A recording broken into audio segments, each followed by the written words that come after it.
Hi friends, good evening. This is Sachin Nachnani and welcome back to my YouTube channel. Today of course we'll be talking about the most awaited result of the IT sector, which is Infosys. Yes, Infosys came out with its second quarter results, and what blockbuster results it has declared for its September quarter. I will show you all the important metrics that matter, and also I will tell you how to play Infosys tomorrow, what are the technical charts indicating, and also what is the option analysis. Let's get started. So these are some of the important numbers. So digital constant currency growth is at 25% on a YY basis.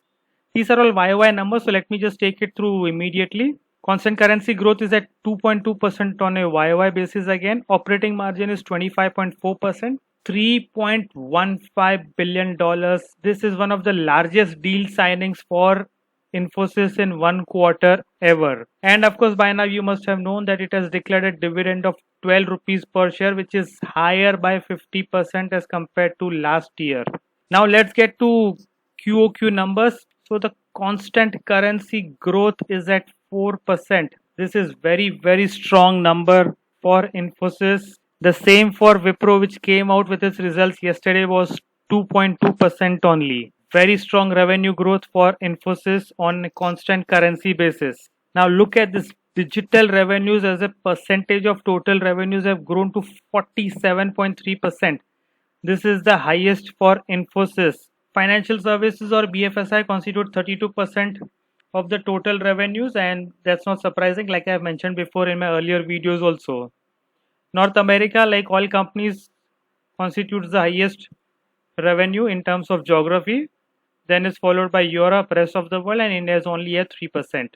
What is to be noted is that on a YOY basis, all the four geographies have actually reported strong growth, and even on a constant currency basis, 96 new clients have been added. What is also interesting to be seen is that the $100 million plus clients, that is clients which contribute over $100 million in a year, has gone up by 5 to 30 as compared to 25 in the June quarter. And again, this is the client distribution, which is fairly good. Repeat business is 98% again, which is very much on expected lines. On-site revenues are 26%. Utilization is around 80%, including trainees. Total employees are 2.4 lakh. 38% are women employees. Free cash flow in $1 million comes to $674 million, whereas in terms of rupee it comes to almost 5,000 crores. Now here we come to the consolidated. Now let's have a look at the consolidated statement in rupee terms. All the numbers are in crores, of course. The revenue has increased to 24,570 crores. That is a growth of 3.8% on a QOQ basis, whereas total operating expenses have actually declined by 1%. That is why operating profit has increased substantially to 6,228 crores. That is a growth of 16%. Now this is definitely attributable to strong cost control measures at Infosys. Of course, some part of it will also be because all offices have been shut down and employees have been working from home, so that has also saved a lot of expenses, and we can see that administrative expenses have come down by 1.1% over the on a QOQ basis, and so also selling, marketing and traveling expenses have come down by almost 1%. But operating profit margin is very strong at 25.3%. So finally the net profit stands at 4,845 crores. I must tell you that the street expectation for net profit was less than 4,500 crores. So this is a very strong beat by Infosys, and net profit has gone up by over 20% YOY and over 14% on a QOQ basis. The diluted EPS actually comes to 11.4 for the quarter, and look at this, it is actually paying a dividend per share which is higher than its EPS for the quarter, and that it can pay because it has very strong cash reserves. Last year the dividend that was paid was 8 rupees, so effectively there is a jump of 50% in its dividend payout as compared to last year. Now have a look at the margin guidance that the company is giving. So first, the revenue guidance, which the company has increased to 2% to 3% in constant currency terms. Friends, Earlier, this guidance was 0 to 2% revenue growth. So the guidance has actually been increased by 200 basis points at the lower end and 100 basis points at the upper end in constant currency terms.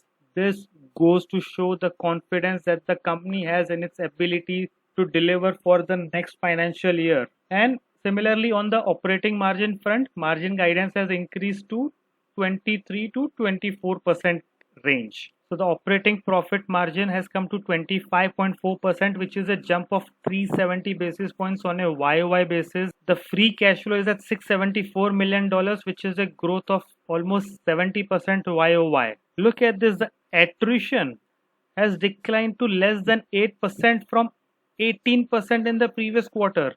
This is the same trend that we have witnessed in the results of TCS as well as Wipro, where attrition has come down drastically. And look at it, this is the highest ever large total contract value at $3.15 billion.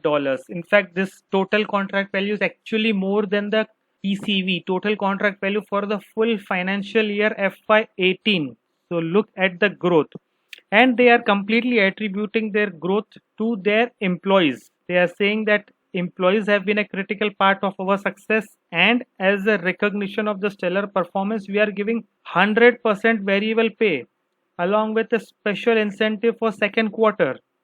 Also, they will be rolling out salary increases and promotions across all levels from 1st of January. This is the kind of care and concern that IT companies are showing for their employees. TCS also made a statement by saying that they will be resuming promotions and pay increases. Wipro also said that, and now Infosys has also said that same thing. Now let's have a look at the technical aspect of Infosys. So this is the chart of Infosys, and we can see that in the last few days there has been a strong rally after TCS and Wipro announced that they would be doing buybacks and their results came out. So it has actually rallied non-stop from almost 1000 levels to 1160 levels. Today there was a minor correction of less than 2% and it closed at 1137 rupees. Now since the results have been very strong, so there will definitely be a jump in the stock price tomorrow. But looking at all the fundamental factors, in my opinion, 1200 should be a fair value for Infosys on a fundamental basis. In the near term, the stock price can open at say 1200 and actually go beyond 1200 also. But in my opinion, 1200 to 1220, 1230 zone will be where profit booking should be done if you are holding shares of Infosys, because a lot of optimism has got priced in the recent up move. These stocks are trading at all-time highs, leaving absolutely no scope for even slightest of disappointment. Of course, the results have been very strong coupled with buyback announcements. So the near term looks very positive and very strong. But it is my view that if you have been a shareholder of Infosys, it does not hurt to book some profit, because you will definitely get these shares at a lower level, possibly sometime in early November or maybe even in October end when the noise around US election goes up. So I believe any price about 1200 to 1250 range should be used for booking profits. But definitely the charts look very strong, and Infosys has made a new all-time high yesterday, and tomorrow again it will make a new all-time high. This is the option chain data for Infosys after closing. So Infosys continues to be calls heavy. Now the highest position on either the put side or on the call side for Infosys is at the 1200 strike, and it has over 51 lakh shares outstanding. So what it means that 1200 can again likely be a strong resistance. As I was telling to you in the earlier part, that fundamentally also 1200 appears to be a fairly strong price target for Infosys. And even on the derivatives front, we can see that maximum call writing has actually taken place at 1200, and there has been a strong addition. Of course, like I said earlier, I'm repeating it again, that there is a possibility that the stock may open around or maybe even about 1200, and it can go to 1240 or maybe even 1250 also, just because the momentum is fairly strong. But the fair value for the company on a fundamental basis would be closer to 1200. And whereas on the put side, if you see, the highest put writing has happened at a strike price of 1000 and followed by 1100 at roughly around 16 lakh shares each. So for those of you who are interested to play on the options front, note one thing, let the prices settle down tomorrow around end of the day. Do note that tomorrow is also a Thursday, so it's a weekly expiry. So there can be a lot of volatility, especially in the second half. Although markets are likely to open on a strong gap up note tomorrow morning, primarily on the back of Infosys results and slightly favorable global markets. If you want to play Infosys on the derivatives front, let the prices settle down. In my opinion, you can sell the 1240 to 1260 call option depending on where the price closes tomorrow.